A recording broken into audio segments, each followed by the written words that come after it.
Syahrul Yassin Limpo terjerat dugaan korupsi. Mantan Menteri Pertanian ini disebut telah menjadi tersangka oleh KPK atas kasus dugaan korupsi di lingkungan Kementerian Pertanian. Penetapan tersangka Syahrul dibenarkan oleh Menko Polhukam Mahfud MD. Bahwa dia sudah tersangka, ya saya sudah dapat informasi. Malah sejak kalau expose-nya itu kan udah lama ditetapkan tersangkanya, tapi resminya tersangkaannya itu ya sudah dikeluarkan lah. Syahrul menghadapi sejumlah tuduhan, mulai dari dugaan pemerasan, gratifikasi, dan tindak pidana pencucian uang. Syahrul juga diduga melakukan jual beli izin penertiban rekomendasi impor produk hortikultura dan impor buah 2020. Ada pula dugaan penyalahgunaan penyediaan vaksin penyakit kuku dan mulut bagi hewan ternak senilai 2,6 triliun rupiah pada 2022. Semua yang saya tahu saya sudah sampaikan. Dan secara terbuka saya sampaikan apa yang dibutuhkan oleh penyidik. Dia dihadapi oleh banyak banget tadi dan prosesnya berlangsung cukup panjang, hampir 3 jam gitu. Saya capek banget, sementara saya baru pulang. Keluarga Syahrul diduga menerima aliran dana terkait dengan gratifikasi hingga tindak pidana pencucian uang yang dilakukan Syahrul. Penyidikan dugaan korupsi di Kementerian Pertanian, saat ini KPK telah mengajukan cegah agar tidak bepergian ke luar negeri terhadap 9 orang, di antaranya para tersangka, keluarganya, dan juga para pejabat di lingkungan Kementerian Pertanian. Cegah agar tidak bepergian ke luar negeri ini berlaku sampai 6 bulan ke depan, yaitu sekitar April 2024, dan tentu dapat diperpanjang kembali selama 6 bulan kedua sesuai kebutuhan proses penyidikan yang sedang KPK selesaikan ini. Syahrul Yassin Limpo beserta keluarga dicekal ke luar negeri selama 6 bulan ke depan dan bisa diperpanjang sesuai kebutuhan penyidikan KPK. Dan pemirsa, pada malam hari ini saya kedatangan tamu istimewa saya, dan tamu istimewa ini punya title atau jabatan yang sama, namun beda periode. Ia adalah juru bicara KPK. Pertama adalah Bung Febri Diansyah. Selamat malam, Bung Febri. Selamat malam. Saya mantan juru bicara KPK. Juru bicara KPK 2016-2017. Tadi saya bilang beda periodenya. 2019 ya. 2019 ya. 2016-2019. Kemudian jangan sampai salah ini. Bung Ali Fikri, juru bicara KPK saat ini. Tapi sekarang Bung Febri Diansyah adalah pengacara dari Syahrul Yassin Limpo. Betul. Ya. Saya ingin tanya ke Bung Ali Fikri dulu. Hari ini batal, betul?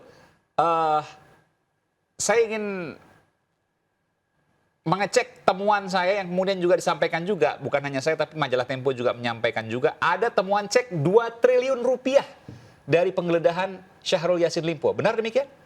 Saya ingin konfirmasi soal itu.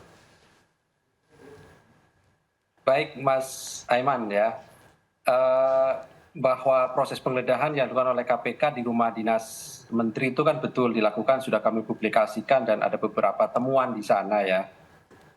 Yang nanti akan dikonfirmasi, baik itu uang cashnya dengan hitungan kami sekitar 30-an miliar gitu ya. Iya. Ada senjata P12 dan beberapa dokumen penting termasuk dokumen transaksi uang gitu ya.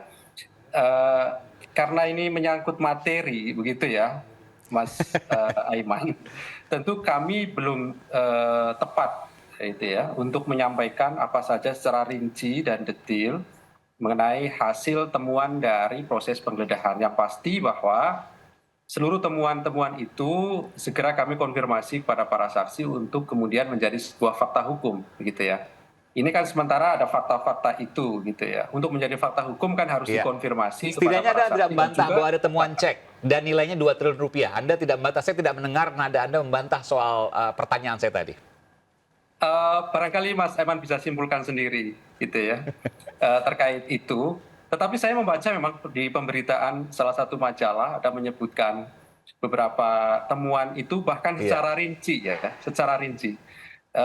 Saya kira nanti kebenarannya pasti kami akan buka secara terang benderang pada proses persidangan. Pasti kami buka itu apa saja, termasuk apakah betul ada cek tadi itu senilai berapa triliun tadi itu? 2 triliun 2 ya? triliun rupiah, ya. Saya ingin tanya ke Bung Febri.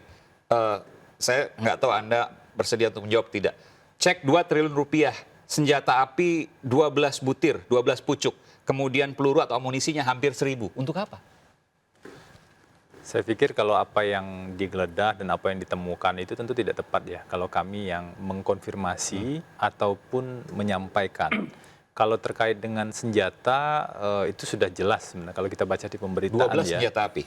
Sudah jelas itu kemudian KPK melimpahkan atau menyerahkan ya tindak lanjutnya pada pihak kepolisian. Tapi bahwa Pak Sarul itu juga punya member atau punya hobi atau punya keanggotaan di bidang yang terkait, itu juga kami dengar informasinya. Namun fokus kami sekali lagi tentu saja adalah di perkara penyidikan yang sedang berjalan di Komisi Pemberantasan Korupsi saat ini. Karena kalau kita lihat perkara ini Mas Aiman, ini dimensinya cukup luar biasa. Saya sebutkan ada 3 klaster ya. Dari kasus Pak Syahrul Yassin Limpo ini. Yang pertama adalah kasus jeratan korupsinya, dugaan korupsi. Kemudian kasus senjata api ditangani oleh Polda Metro Jaya, Mabes Polri, betul ya?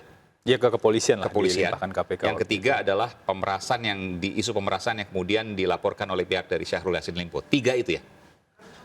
Saya yang ketiga tidak tahu siapa pelapornya. Dan kami juga memang tidak ruang lingkup jasa hukum atau kuasa hukum kami memang tidak termasuk itu. Tapi kita harus melihat begini, Mas Aiman, banyak orang mengatakan oh pelapornya adalah A atau B. Kita harus hati-hati nih di Undang-Undang Tindak Pidana Korupsi itu ada larangan yang tegas yang mengatakan tidak boleh mengungkapkan siapa nama pelapornya. Mungkin dugaan saya karena itu juga Kapolri dan Pak Kapolda dan jajarannya tidak pernah menyampaikan siapa pelapor dari perkara yang sedang berjalan di Polda saat ini. Sedangkan kalau terkait dengan penanganan perkara tindak pidana korupsi dan pencucian uang sebenarnya. Ya. Kalau kita lihat sekarang kan itu sudah beredar ya, yang sedang diproses di KPK, juga? Ada yang sedang juga? berproses di KPK. Itu kan sudah banyak dibahas juga di luaran meskipun pengumuman secara resmi siapa tersangkanya itu kami serahkan sepenuhnya pada KPK. Nah, kami fokus di sana sekarang di penyidikan tersebut. Ada beberapa saksi yang sudah diperiksa. Untuk Pak Sarul sendiri hari ini memang meminta penjadwalan ulang. Ada salah satu tim hukum yang tergabung di tim bersama ini juga sudah menyampaikan surat resmi. Menyampaikan surat ini tentu dalam konteks penghormatan terhadap kerja KPK. Namun Pak Sarul belum bisa menghadiri pemeriksaan hari ini dan diharapkan bisa dijadwal ulang segera. Tapi tetap dalam komitmen untuk memenuhi panggilan penyidik KPK. Sempat beredar juga, kami juga memiliki juga, ada surat yang ditandatangani oleh KPK yang menyatakan bahwa Syahrul Yassin Limpo tersangka, penetapan tersangka terhadap SYL, Syahrul Yassin Limpo. Anda juga mendapat hal itu, Bung Febri? Saya pikir kalau itu suratnya KPK, kalau benar ya itu suratnya KPK. Anda mantan juru bicara KPK, Anda tahu harusnya. Pertanyaannya tentu tidak ditujukan ke saya saat ini. Oke, tapi Anda mendapatkan juga itu? Kalau surat yang dulu, pada saat saya masih di KPK, mungkin masih domain saya untuk menjawabnya. Jadi mengkonfirmasi apakah itu surat dari KPK benar atau tidak dan apa isinya tidak tepat kalau itu saya yang menjawab. Lebih tepat. Tentu saya akan nanya ke KPK, tapi saya yang bertanya apakah Anda juga mendapatkan informasi yang sama, potongan surat itu? Itu sudah beredar di media ya, saya kira banyak media mempublikasikannya dan menurut hemat saya, lebih baik kita tunggu saja pengumuman resmi dari KPK. Baik. Apakah ini sebuah strategi di KPK atau pendekatan yang berbeda tentang keterbukaan informasi, itu domain KPK untuk menentukan. Saya akan tanyakan nanti ke Bung Ali Fikri, sudah beredar surat KPK yang menyatakan Syahrul Yassin Limpo tersangka meskipun belum diumumkan. Benarkah itu? Apa yang terjadi sesungguhnya? Kami akan kembali saat lagi di The Prime Show with Aiman.